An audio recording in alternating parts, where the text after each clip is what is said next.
Episode 61C, Army Mess Hall Follies and Myrtle Beach. After my company commander busted me from my platoon guide authority, my life was easier because I just did the bare minimum and no authorities noticed me.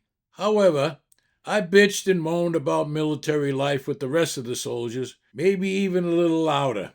I noticed that the scrambled eggs we had every morning sometimes ran short as our platoon got to the mess hall, so we had to take short rations. I also noticed that milk ran out sometimes at dinner. I complained loudly to the company's first sergeant that I was not getting enough food and used those examples. I was surprised that the sergeant seemed to be interested in my complaint. He asked me more questions, and thinking that I might have an angle, I magnified and exaggerated the situation. I forgot the whole thing until the next morning. We ate by platoon at the mess hall. First platoon, then second platoon, third platoon, so forth. The company commander, officers, and non-coms like sergeants and corporals would sit at a table up front. There was a serving line like everything else in the Army. We would take a metal tray with molded sections up to the long steam table loaded with hot food. GIs doing KP duty would shovel food into the tray sections. Breakfast would be scrambled eggs, buttered toast, bacon, grits,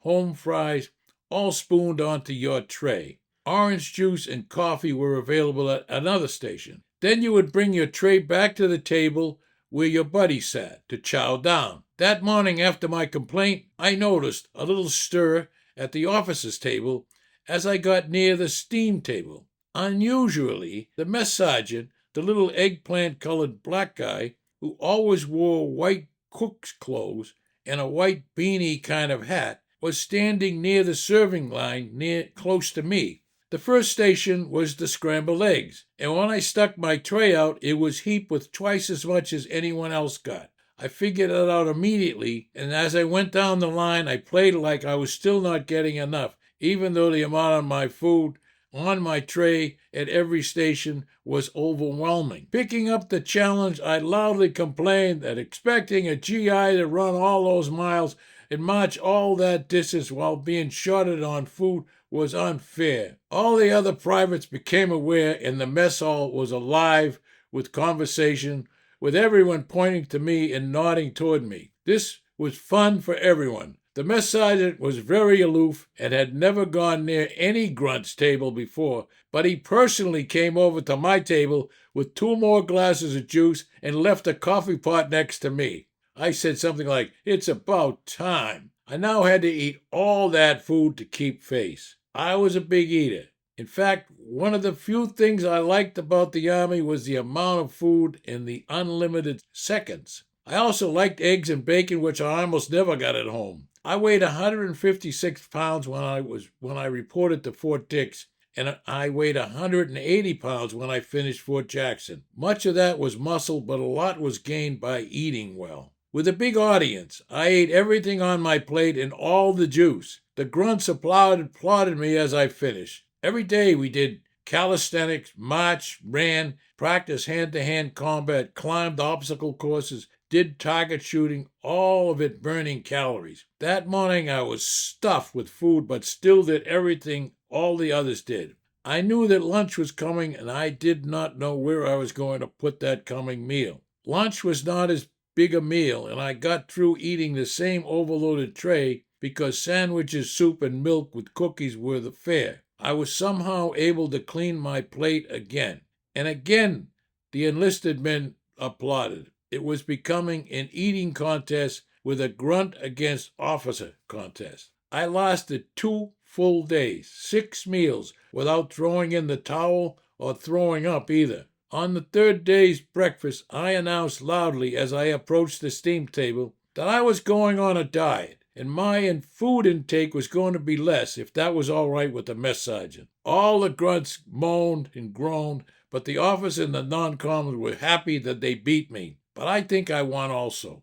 Myrtle Beach. During my Fort Jackson days, Myrtle Beach, the nearest holiday destination, was nearby. It was not as yet discovered by Northerners and frequented only by locals. On a 4th of July weekend leave, I went with a bunch of Northeast GIs to a place called Turk's. What a bucket of blood. I incited a riot when the redneck band would not play my requested song, Yankee Doodle. They played Dixie 3 times. I took my harmonica up on the stage, forcibly stopped the band, and played Yankee Doodle while my New York and New England compadres sang the lyrics. The rednecks went nuts, and a big fight ensued. We were all tossed out. It was great fun. The following morning, about 4 a.m., after being out all night raising hell with a young lady, I was alone driving another GI's borrowed car back to the post, trying to make 6 a.m. reveille. I was asleep at the wheel. I fell asleep at the wheel and drove off a lonely rural South Carolina road. The car ended up over a drainage ditch with the front wheels on one side and the rear wheels on the other side. There was no way I could get the car back on the road by myself. I noticed an almost hidden dirt road close by. I walked a short distance up that track and found a one-room tar paper shack with a chicken coop on the side and old junk cars and trash out front. A vicious tied-up dog growled at me as I went up the stairs to knock. After a lot of knocking, a great big black guy opened the door in his skivvies. I looked in. I saw one big dark room with many black people sleeping on mattresses on the floor. There was a rudimentary wood table and some chairs on one side and some clothing hanging from the low raftered ceiling. There was a crude set of shelves and a wood stove near a table. The sour, sweaty, unwashed smell came through the door.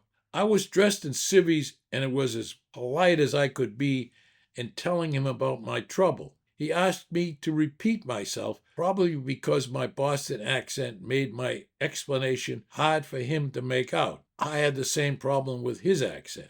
After he understood, he called to what turned out to be his 3 brothers, also huge. They got up and came out, black as coal, no shirts, muscles rippling, and barely dressed. We all went back to the road in my car. The 4 brothers made quick work of picking up the front of the car and moving it back onto the road. I was amazed how fast I was relieved of the problem. I had $15 left from my 4th of July weekend dissipation, and I gladly gave it to them. They were pleased to get it, and I sped off to Fort Jackson, where I did make reveille thanks to those football player-type guys living in Jim Crow rural South. This is Rod Murphy. Thank you for viewing or listening to my podcast episodes. I really appreciate it. If you liked it, and if you so choose, I ask you to send a good review and or refer a friend who might be interested in this old Boston podcast series. Again, my thanks.